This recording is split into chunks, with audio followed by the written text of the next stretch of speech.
Hello everyone, welcome to T one academy. I'm Sudheer Kumar.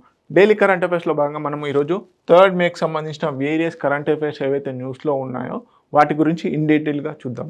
So first and foremost వచ్చేసి topics కనుక చూసుకున్నట్లయితే cash census in India.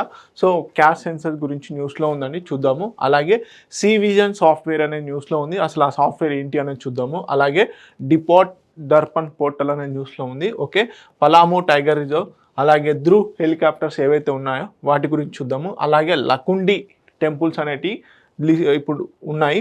అలాగే election commission కొత్తగా voter reforms అనేవి తీసుకురావడం జరిగింది, వాటి గురించి చూద్దాము. అలాగే విజ్జింజమ్ ఇంటర్నేషనల్ సీపోర్ట్ న్యూస్లో ఉందండి, చాలా ఇంపార్టెంట్ ఇది. అదేవిధంగా నేషనల్ సెక్యూరిటీ అడ్వైజర్ బోర్డ్ రీసెంట్గా మనకి రాజ్ చీఫ్ అపాయింట్ అవ్వడం జరిగింది కదా చైర్మన్గా. సో ఇప్పుడు ఆ బోర్డు గురించి కూడా న్యూస్లో చూద్దాం. ఓకే, సో ఫస్ట్ వచ్చేసి caste census in India. First current affairs వచ్చేసి caste census in India. So political affairs, cabinet committee on political affairs రీసెంట్గా ప్రైమ్ మినిస్టర్ చైర్మన్గా ఉన్నటువంటి cabinet committee on political affairs రీసెంట్గా ఒక డిసిషన్ తీసుకుంది. ఈసారి కనుక పాపులేషన్ సెన్సస్కి సంబంధించి లెక్కలు కనుక తీస్తున్నప్పుడు ఈసారి క్యాష్ సెన్సస్ కూడా తీద్దాము అని చెప్పేసి మన క్యాబినెట్ సెంట్రల్ క్యాబినెట్ ఆమోదం తెలిపిందనమాట. So cabinet committee on political affairs, దీనికి చైర్మన్గా ప్రైమ్ మినిస్టర్ ఉంటారు. సో ఈ క్యాబినెట్ మీటింగ్లో ఏం జరిగింది అంటే క్యాష్ సెన్సస్కి సంబంధించి ఈసారి ఏదైతే పాపులేషన్ సెన్సస్కి సంబంధించి లెక్కిస్తారో ఆ లెక్కల్లో కూడా మనకి క్యాష్ సెన్సస్ని కూడా చేద్దాము అని చెప్పారు. సో జనరల్గా ప్రతి 10 సంవత్సరాలకు ఒకసారి మనకి క్యాష్ సెన్సస్ జరుగుతుంది.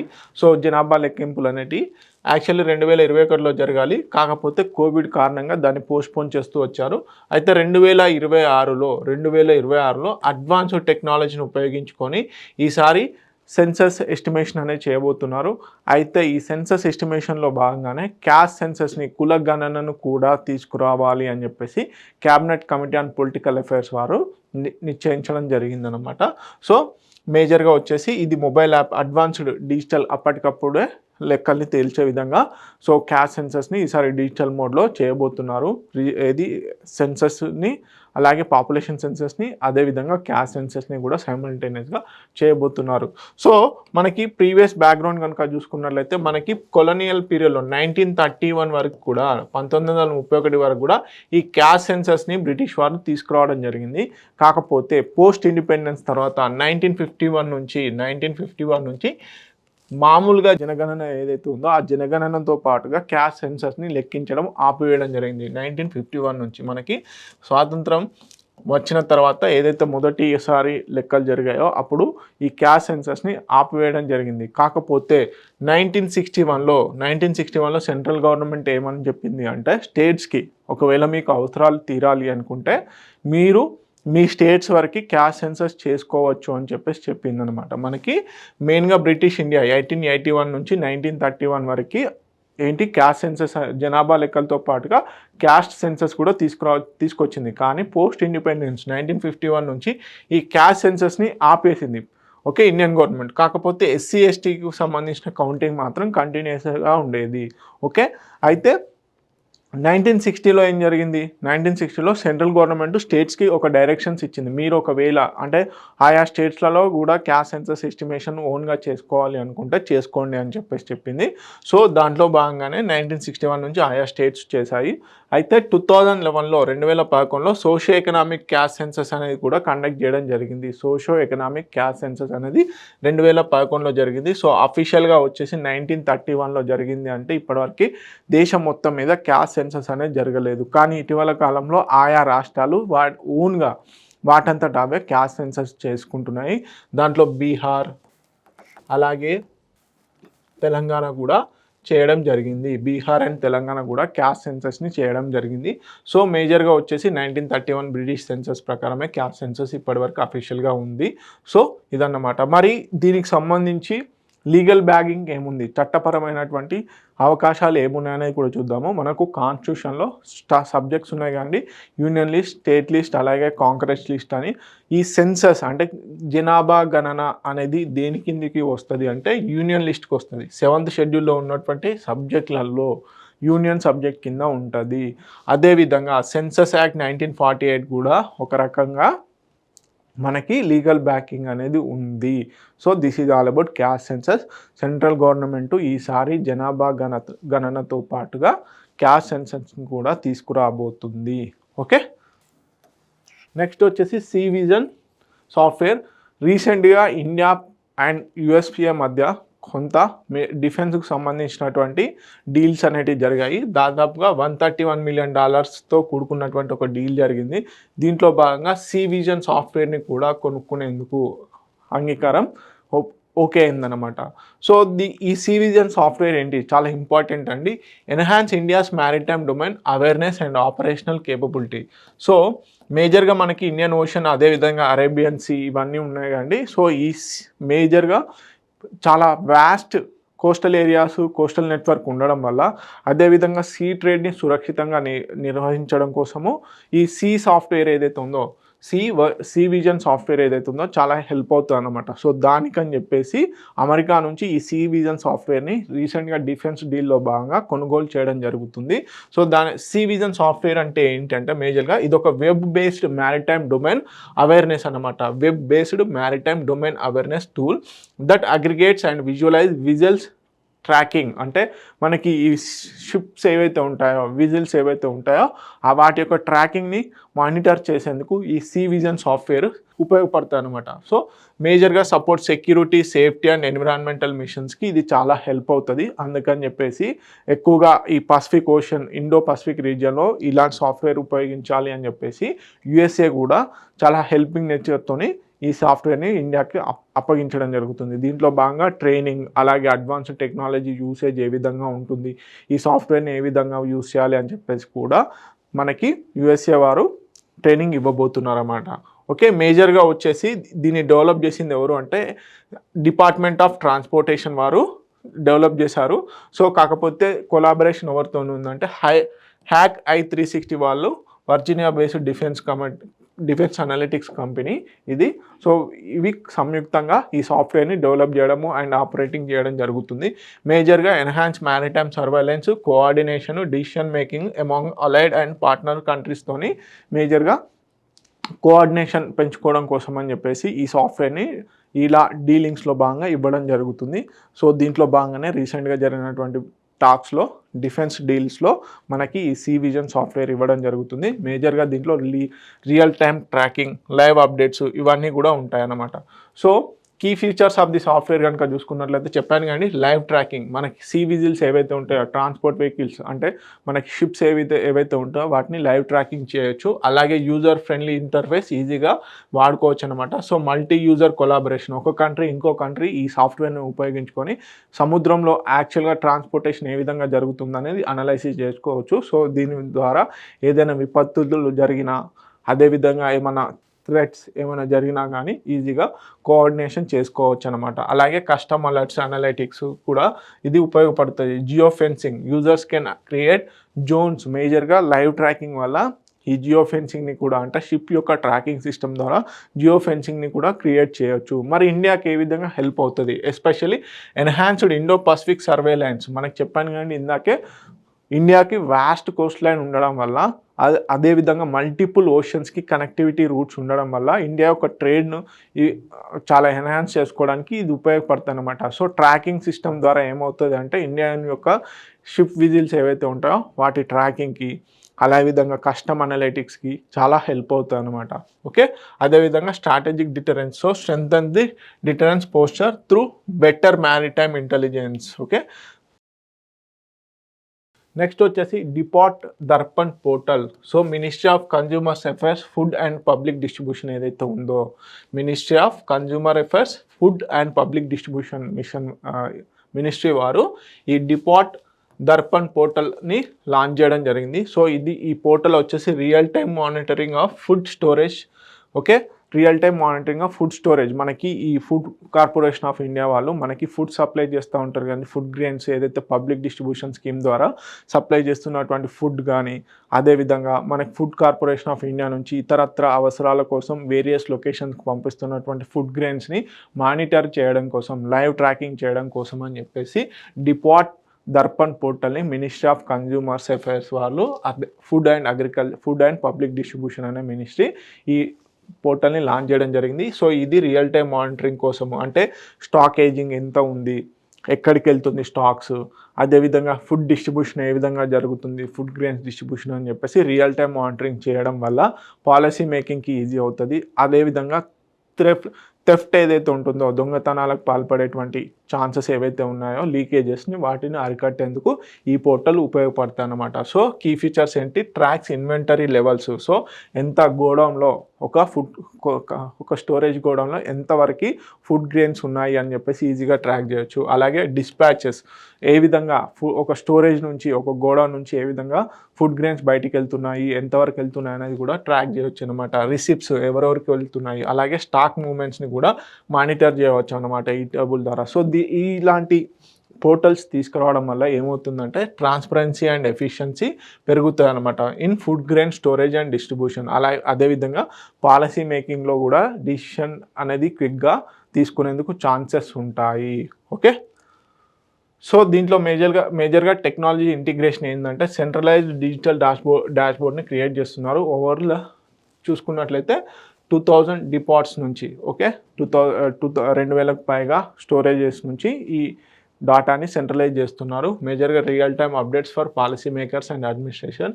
అదేవిధంగా integrated with GPS, geographical position system ఏదైతే ఉందో దాన్ని, అలాగే వేర్ హౌస్ మేనేజ్మెంట్ సిస్టమ్ ఏదైతే ఉందో వీటిని ఇంటిగ్రేట్ చేస్తూ ఈజీగా ట్రాకింగ్ అనేది చేయబోతున్నారు. ఓకే, దీనివల్ల మిస్మేనేజ్మెంట్ రెడ్యూస్ అవుతుంది. అలాగే improves food grains availability, supply chain transparency అనేది పెరుగుతుంది అని చెప్పేసి చెప్తున్నారు.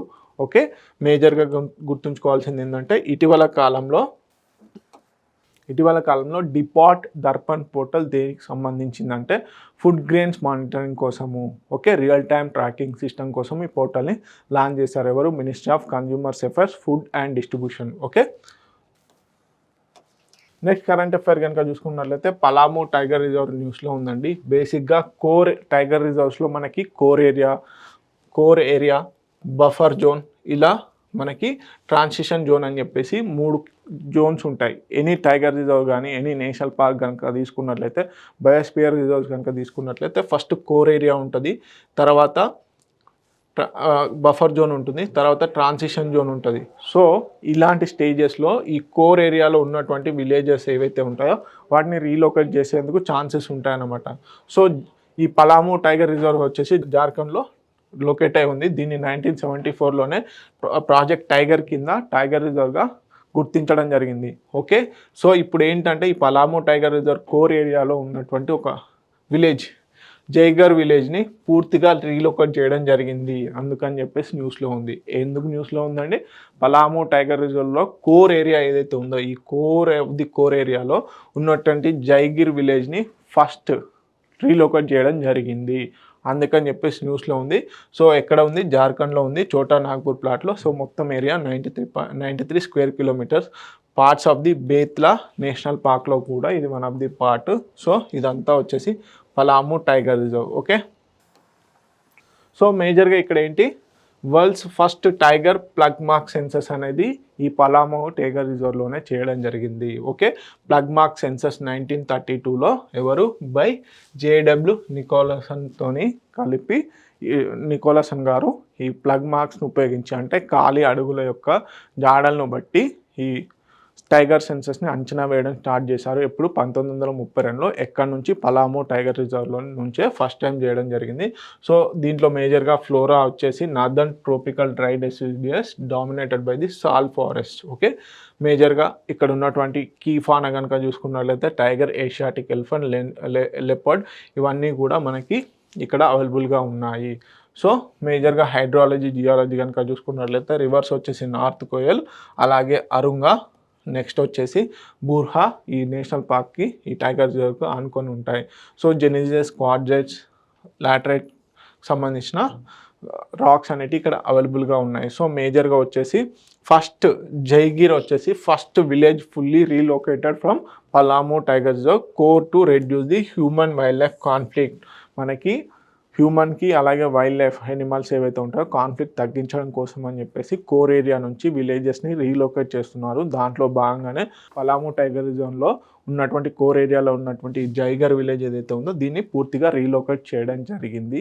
సో ఇక్కడ గుర్తుంచుకోవాల్సింది పలాము టైగర్ రిజర్వ్ ఎప్పుడు ఏర్పడింది 1974 ప్రాజెక్ట్ టైగర్లో భాగంగా ఏర్పాటు చేయడం జరిగింది. అదేవిధంగా ఇక్కడ ప్లగ్ మార్క్స్ ఉపయోగించుకొని ఖాళీ అడుగులను ఉపయోగించుకొని మనకి టైగర్ సెన్సెస్ని ఫస్ట్ టైం ఇండియాలో లెక్కించడం జరిగింది. ఓకే, అదేవిధంగా ఏ స్టేట్లో ఉంది, జార్ఖండ్లో. ఇవి 3 ఇంపార్టెంట్. నెక్స్ట్ వచ్చేసి ధ్రువ్ హెలికాప్టర్స్. సో దీన్ని అడ్వాన్స్డ్ లైట్ హెలికాప్టర్గా పేర్కొనడం జరుగుతుంది. Advanced light helicopter Dhruv. ఇది ఇండిజినియస్గా పూర్తిగా హిందుస్థాన్ ఏరోనాటికల్ లిమిటెడ్ వాళ్ళు డెవలప్ చేశారు. రీసెంట్గా దీనికి డిఫెక్ట్ ఇన్వెస్టిగేషన్ కమిటీ వాళ్ళు దీన్ని ఇన్వెస్టిగేషన్ చేసి ఏమైనా డిఫెక్ట్స్ ఉన్నాయా అని చెప్పేసి దాని రిపోర్ట్ని రికమెండేషన్స్ని సబ్మిట్ చేయడం జరిగింది. సో అందుకని చెప్పేసి న్యూస్లో ఉంది. ఎవరు డెవలప్ చేశారు? అడ్వాన్స్ లైట్ హెలికాప్టర్ ఏదైతే ఉందో ధ్రువ్, దాన్ని హిందుస్థాన్ ఏరోనాటికల్ లిమిటెడ్ వాళ్ళు పూర్తిగా ఇండిజినస్గా దేశీయంగానే ఉత్పత్తి చేయడం జరిగింది. సో దీనికి సంబంధించి డిఫెక్ట్ ఇన్వెస్టిగేషన్ కమిటీ వాళ్ళు ఇన్వెస్టిగేషన్ చేయడం జరిగింది. సో దానికి సంబంధించిన రిపోర్ట్ అనేది రికమెండేషన్స్ కూడా సబ్మిట్ చేయడం జరిగింది. అందుకని చెప్పేసి న్యూస్లో ఉంది. ఎవరు డెవలప్ చేశారు? Hindustan aeronautical limited. సో దీన్ని మెయిన్ రోల్ ఏంటి? మల్టీ రోల్ అండి. ఒకే సింగిల్, మామూలుగా చెత్తాకి ఇలాంటి ఎట్లా అంటే హై ఆల్టిట్యూడ్ ఇలా కొన్ని స్పెషల్ ఓరియంటెడ్గా ఉంటాయి. కానీ ఈ advance light helicopter multi role కోసం అని చెప్పేసి డెవలప్ చేశారు. సో ట్రాన్స్పోర్ట్ పర్పస్, యూటిలిటీ, అలాగే రికానైజెన్స్, అలాగే క్యాజువాలిటీ ఎవాక్యుయేషన్ కోసం అని చెప్పేసి మల్టీ రోల్ హెలికాప్టర్గా డెవలప్ చేయడం జరిగింది. సో దీని యొక్క స్పెషాలిటీస్ కనుక చూసుకున్నట్లయితే 4 blade high hingeless main rotor, ballistic tolerant up to 12.7 mm. So 4 axis automatic flight control system కలిగి ఉంది. అలాగే composite air frame, light weight, అలాగే క్రాష్ రెసిస్టెంట్గా ఈ హెలికాప్టర్ని అడ్వాన్స్డ్ లైట్ వెయిట్ హెలికాప్టర్ని డెవలప్ చేయడం జరిగింది. ఓకే, నెక్స్ట్ వచ్చేసి లకుండి టెంపుల్స్ న్యూస్లో ఉన్నాయండి. ఇవి యాక్చువల్లీ కర్ణాటకలో ఉన్నాయి. సో ఇక్కడ గడక్ డిస్టిక్లోని కర్ణాటకలో ఈ లకుండి టెంపుల్స్ అనేటివి ఉన్నాయి. So renowned cluster of medieval Hindu and Jain temples. So ఇక్కడ చాలా మటుకి ఈ లకుండి టెంపుల్స్ అనేటివి చాలా మటుకి హిందూ అండ్ జైన్ టెంపుల్స్కి పెట్టింది పేరు అన్నమాట. ఒక గ్రూప్ ఆఫ్ టెంపుల్స్ అని కూడా ఈ లొకేషన్లో ఉన్నాయి. సో మేజర్గా జైన్ రిలీజియస్ సెంటర్కి ఎక్కువ పేరు పెట్టింది. సో మేజర్గా ఇది చాళుక్య రూలర్స్ ఎవరైతే ఉన్నారో వారి టైంలో ఎక్కువగా పేరుగాంచిందనమాట. ఎస్పెషల్లీ తైలప్ప II అండ్ సత్యాశ్రయ, ఈ ఇద్దరు కింగ్స్ ఎవరైతే ఉన్నారో, రాజులు ఉన్నారో వాళ్ళ టైంలో ఈ లకుండి ప్లేస్ అనేది చాలా ఫేమస్ అన్నమాట. సో మేజర్గా హొయసల రూలర్స్ ఎవరైతే ఉన్నారో బల్లాలా II 1192 CE టైంలో ఇది క్యాపిటల్గా కూడా ఉంది. Okay, so decline 14th century, post 14th century Delhi sultans invasion తర్వాత ఈ లకుండి టెంపుల్స్ అనేటి దాని యొక్క రికగ్నేషన్ కోల్పోవడం జరిగింది. సో ఇప్పుడు ఎందుకు న్యూస్లో ఉందంటే యునెస్కో టెంటేటివ్ లిస్ట్ ఏదైతే ఉందో మనకి యునెస్కో టెంటేటివ్ లిస్ట్ ఏదైతే ఉందో వరల్డ్ హెరిటేజ్ సైట్కి సంబంధించి దాంట్లో పేరు ఎంటర్ కావడానికి ఫైనలైజ్ అయ్యింది. ఓకే, ఫైనలైజ్ అవ్వడం జరిగింది. సో అందుకని చెప్పేసి న్యూస్లో ఉంది. సో ఈ లకుండి టెంపుల్స్ యొక్క మెయిన్ స్టైల్ ఏంటి? మనకు టెంపుల్స్ కన్స్ట్రక్షన్లో కొన్ని స్టైల్స్ ఉంటాయి. ద్రవిడ స్టైలు, నగర స్టైల్ అని చెప్పేసి. సో ఇది వరుస స్టైలు, అంటే వరుస అనేది 3వ టైప్ ఆఫ్ స్టైలు. ఈ వరుస స్టైల్ ఏదైతే ఉందో ఇది రెండిటికి సంబంధించింది. ఇటు ద్రావిడ స్టైల్ని, అదేవిధంగా నగర స్టైల్ అంటే నార్త్ ఇండియన్కి సంబంధించినటువంటి టెంపుల్ రెండింటిని కలగలిపినటువంటి స్టైలే వర్సా స్టైల్ అన్నమాట. ఓకే, నగర అండ్ ద్రవిడ స్టైల్స్ని కలగలిపినటువంటి స్టైలే వర్సా style. Okay, next current affair వచ్చేసి ఎలక్షన్ కమిషన్ వచ్చేసి రీసెంట్గా అన్వీల్డ్ది 3 న్యూ ఓటర్ సెంట్రిక్ రిఫార్మ్స్ అనేటివి తీసుకురావడం జరిగింది. సో అవి ఏంటి అనేది చూద్దాము. Electronic death registration integration. So మేజర్గా మనకి మరణం చెందిన తర్వాత ఆ ఓటర్ లిస్ట్‌లో నుంచి చాలా లేట్‌గా మరణించిన వాళ్ళ పేర్లను తొలగించడం జరుగుతుంది. సో, దీనికని జెప్పేసి ఒక ఇంటిగ్రేటెడ్ సిస్టమ్‌ని తీసుకొచ్చారు. సో, ఏంటది ఎలక్ట్రానిక్ డెత్ రిజిస్ట్రేషన్ ఇంటిగ్రేషన్ తీసుకొచ్చారు. So, registrar general of India ద్వారా ఈ ఏదైతే ఇన్ఫర్మేషన్ ఉందో దాన్ని తీసుకొని బర్త్ అండ్ డెత్‌కి సంబంధించిన డీటెయిల్స్ తీసుకొని చనిపోయిన వారి యొక్క లిస్ట్‌ని తీసుకొని ఎస్పెషల్‌గా ఆ చనిపోయిన వారిది మనకి ఓటర్ లిస్ట్ నుంచి తీసివేయడం జరుగుతుందనమాట. సో, ఈ ప్రాసెస్ చాలా డిలే ఉంటది. అందుకని చెప్పేసి ఒక ఎలక్ట్రానిక్ డెత్ రిజిస్ట్రేషన్ ఇంటిగ్రేషన్‌ని తీసుకొస్తున్నారు. ఇందులో భాగంగా rule 9 of the registration of electoral rules 1960 ద్వారా సెక్షన్ 3(5)(b) ద్వారా. సో, ఇవి చాలా important. Rule 9 registration of electoral rules 1960 అలాగే section 3 sub class 5(b) registration of births and deaths act 1969. So, దీని ద్వారా ఈ రిజిస్ట్రేషన్‌కి సంబంధించినటువంటి మొత్తం డెత్స్ రిజిస్ట్రేషన్స్ ఏవైతే ఉంటాయో వాటిని తీసుకొచ్చుకొని ఎలక్టోరల్ రోల్స్‌లో నుంచి తీసివేయడం జరుగుతుంది. So, enables time removal of deceased voters. Okay. Booth level officers verify on the ground. Okay. This is the important main reform ఏంటి అంటే ఇదన్నమాట. తర్వాత వచ్చేసి మనకి వెరిఫైబుల్ లిస్ట్ స్లిప్ అనేది ఒకటి ఉంటుంది. వెరిఫైబుల్.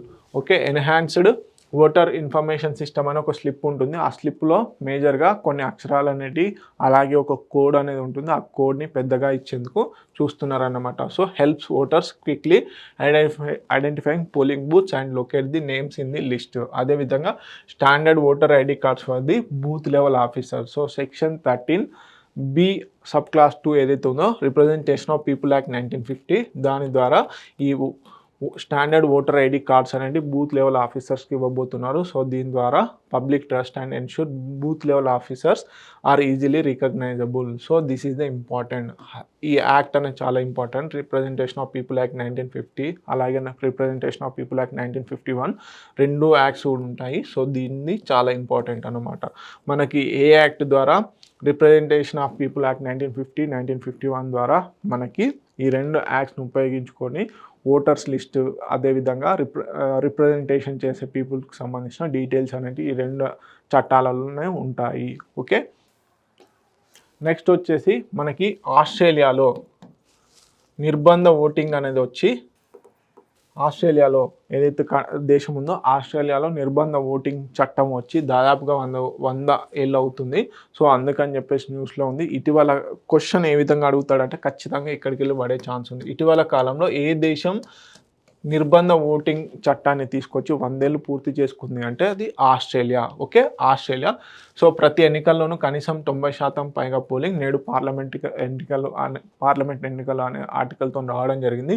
సో, ఆస్ట్రేలియాలో 1924లో ఎన్నికల చట్టాన్ని సవరించి ఫెడరల్ ఎన్నికల్లో ఓటేయడాన్ని మ్యాండేటరీ చేయడం జరిగింది. తప్పనిసరిగా ఫెడరల్ ఎన్నికల్లో ఓటేయాలి. లేనిచో ఒకవేళ ఫెడరల్ ఎన్నికల్లో ఓటు వేయకపోతే $20 ఫైను, రాష్ట్ర ఎన్నికల్లో ఓటు వేయకపోతే $79 దాకా జరిమానా చెల్లించాల్సి ఉంటుందని ఈ చట్టం ద్వారా సవరణ చేయడం జరిగింది.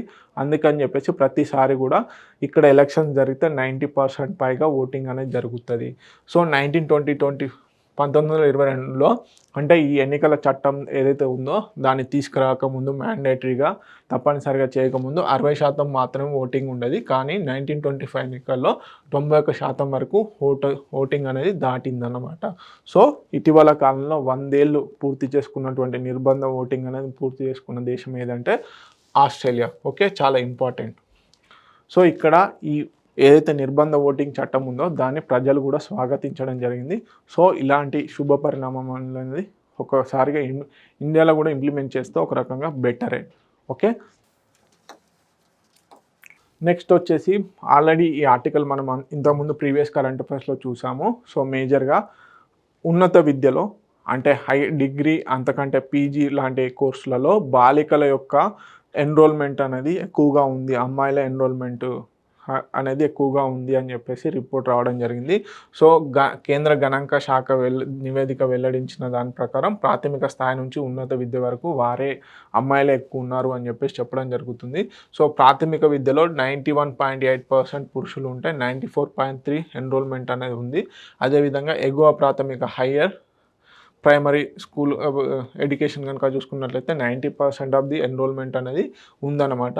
సో సెకండరీ దాంట్లో కనుక చూసుకున్నట్లయితే 76.8 పురుషులు ఉంటే బాలురు ఉంటే 78% అమ్మాయిలే ఉన్నారు. సో ఉన్నత విద్యలో హైయర్ ఎడ్యుకేషన్లో కనుక చూసుకున్నట్లయితే 54.4% వచ్చి బాయ్స్ ఉంటే 58.2% బాలికలు ఉన్నారన్నమాట. సో ఇదొక రకంగా శుభ పరిణామం. ఓకే, నెక్స్ట్ వచ్చేసి వింఝమ్ ఇంటర్నేషనల్ సీపోర్ట్ అండి. ఇది కేరళలో లొకేట్ అయి ఉంది. సో ఇంటర్నేషనల్ కారిడార్కి చాలా ఇంపార్టెంట్ ఇది వింఝమ్ ఇంటర్నేషనల్ సీపోర్ట్. ఇది కేరళలో లొకేట్ అయి ఉంది. రీసెంట్గా ప్రైమ్ మినిస్టర్ గారు దీనికి ఫౌండేషన్ వేయడం జరిగింది.